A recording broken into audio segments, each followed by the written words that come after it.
Alright, hello and welcome. This is Julian Buss again. This is the third screencast I'm putting together on how to use iBook's author to create iBooks for students in the classroom. And with this one I'd like to talk about some of the more frequently used interactive widgets that I've run across that iBook's author has available to you. So let's go ahead, and I think one of the widgets I use a lot is Gallery. So I'm going to go ahead and give that one a shot and just kind of open that up just so you can kind of see what that looks like. So gallery is basically a gallery image, gallery of images, however many images you want. I'll just import from Google search here. Again, you can use your own images if you'd like to. So I'm just going to drop a few on there. Boom, got that one. That one looks like a large file, so it's taking a minute. It's a big high resolution image. So there we go. Images of the sun, just to be simple for this. And then this is just for each image. You know, here's the sun. All right, and so if I wanted to add, I'll just do 2 images. You can add. Some of my galleries have just tons of images, but ooh, this looks like a nice rendition here. Drop that on there. Second image, and obviously you'd probably have a little more descriptive titles. This right here is the inspector.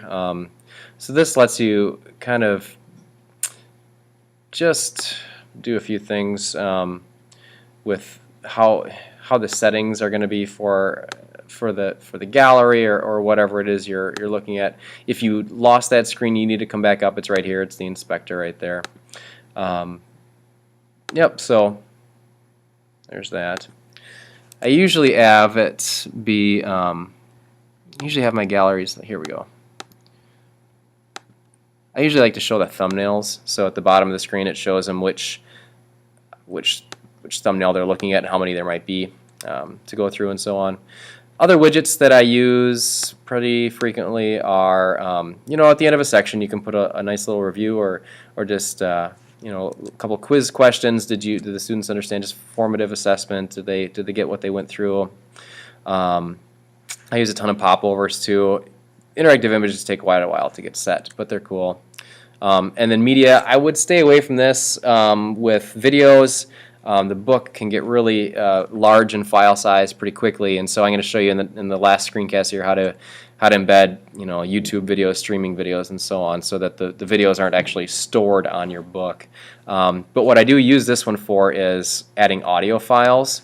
So what I like to do is I like to read the book to the students. Literally, I'll use QuickTime Player, and I'll record. I'm not going to record because I'm actually recording right now using this, recording my screencast using QuickTime. But I'd hit record and I would read the book, and I'll just save that file. I save it in my Google Drive, and then I'll just grab the file. Let me see if I can find one here.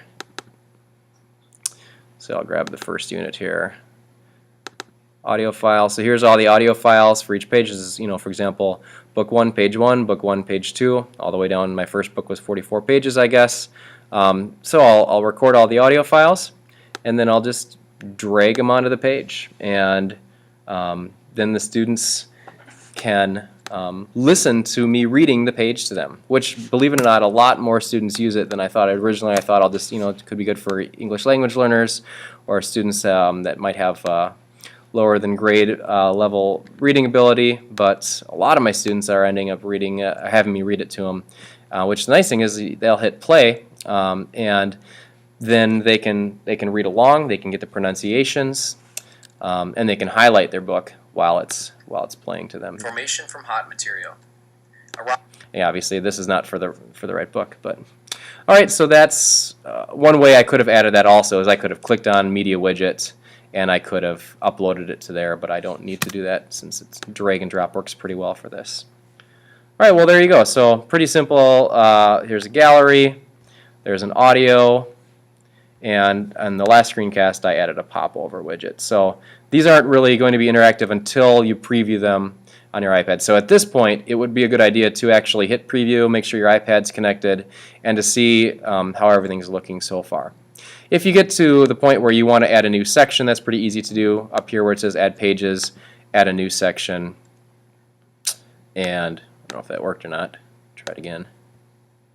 Add Pages, add Section, and then you can also add new chapters and so on too. Alright, that'll be the end of this one, and next one I'll talk about Bookery and adding more interactive elements.